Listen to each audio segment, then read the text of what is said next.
Said Sadiq daftar muda sebagai parti politik hari ini. Anggota Parlimen Muar itu berkata muda akan menjadi parti politik Malaysia pertama yang diterajui golongan belia berbilang kaum di negara ini. Anggota Parlimen Muar Said Sadiq Said Abdul Rahman berkata dia akan mendaftarkan muda sebagai sebuah parti politik hari ini. Dalam wawancara dengan stesen radio BFM hari ini, Said Sadiq berkata, muda akan menjadi parti politik Malaysia pertama diterajui golongan belia berbilang kaum. Selepas wawancara ini, saya akan terus ke Jabatan Pendaftar Pertubuhan ROS untuk mendaftar muda sebagai parti politik. Ia akan jadi parti Malaysia pertama diterajui belia berbilang kaum dan agama untuk memperjuangkan kepentingan semua rakyat Malaysia, tua dan muda, Melayu, Cina, India, Iban Kadazan, katanya ketika wawancara bersama stesen Radio BFM 89.9 pagi tadi. Said Sadiq juga mengingatkan bahawa sebarang halangan yang bakal dihadapi sewaktu pendaftaran parti itu akan mengundang kecaman masyarakat.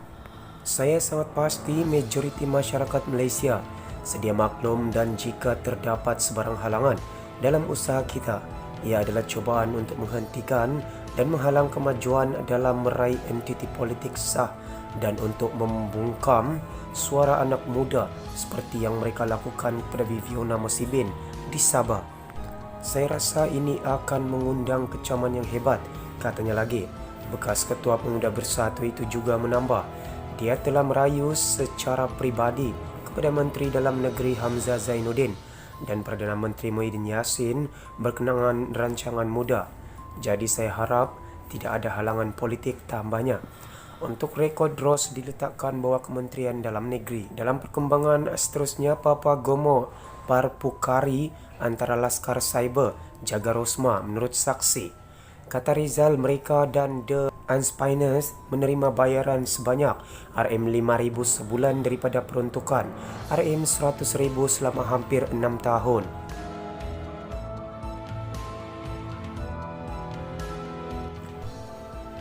Mahkamah Tinggi Kuala Lumpur hari ini diberitahu blogger Papa Gomo Parpukari dan The Unspiners adalah antara 40 Laskar Cyber yang diupah oleh Rosma Mansor untuk menonjolkan imej serta reputasi baik beliau di platform media sosial.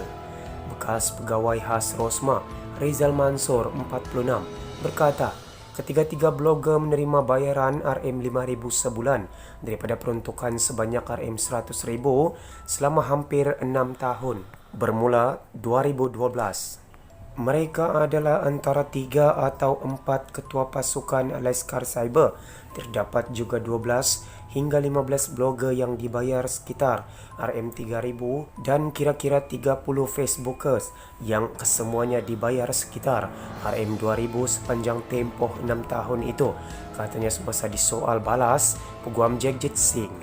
Saksi pendakwaan ke-21 itu memberi keterangan pada perbicaraan kes isteri bekas Perdana Menteri Najib Razak yang berdepan satu pertuduhan meminta RM187.5 juta dan dua pertuduhan menerima suapan berjumlah RM6.5 juta daripada bekas pengarah urusan J-Park Holdings Saidi Abang Samsudin. Rizal sebelum ini memberi keterangan bahawa pada 2012 atas arahan Rosma, beliau telah mewujudkan pasukan Laskar Cyber itu bagi memantau kandungan media sosial dan menangkis serta memberi penjelasan kepada setiap fitnah dan tohmahan yang dilemparkan kepadanya.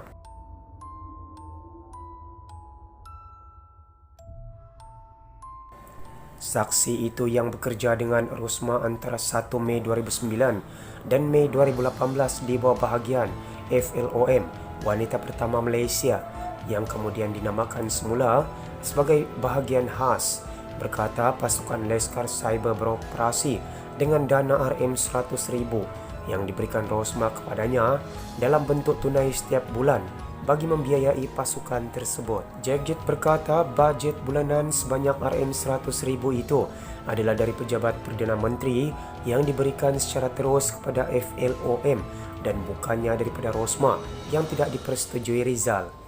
Rizal, sumber saya tidak tahu tetapi saya ambil wang dari tangan beliau, Rosma.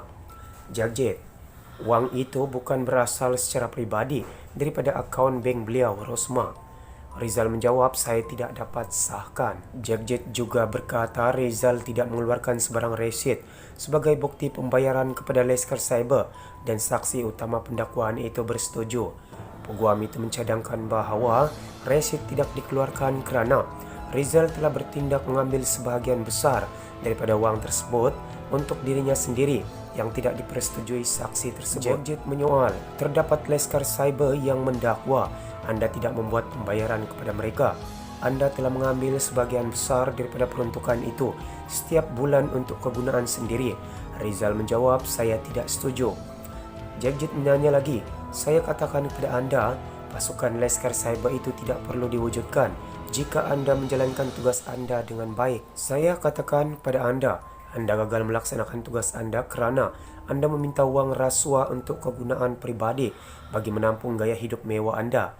Rizal menjawab, saya tidak setuju. Rosma 68 didakwa menerima suapan menerusi Rizal sebagai upah membantu JPAC Holdings mendapatkan projek bersepadu sistem solar fotovoltaik serta penyelenggaraan dan operasi genset diesel bagi 369 sekolah luar bandar Sarawak bernilai RM1.25 bilion secara rundingan terus daripada Kementerian Pendidikan Malaysia. Kesalahan itu didakwa dilakukan di Lagoon Cafe Sunway Putra Mall, Jalan Putra di Kuala Lumpur, kediaman Rosma di Jalan Langgak Duta, Taman Duta dan di Sri Perdana, Persiaran Sri Perdana Prison 10, Putrajaya antara Januari 2016 dan September 2017. Perbicaraan di hadapan Hakim Muhammad Zaini Mazlan bersambung.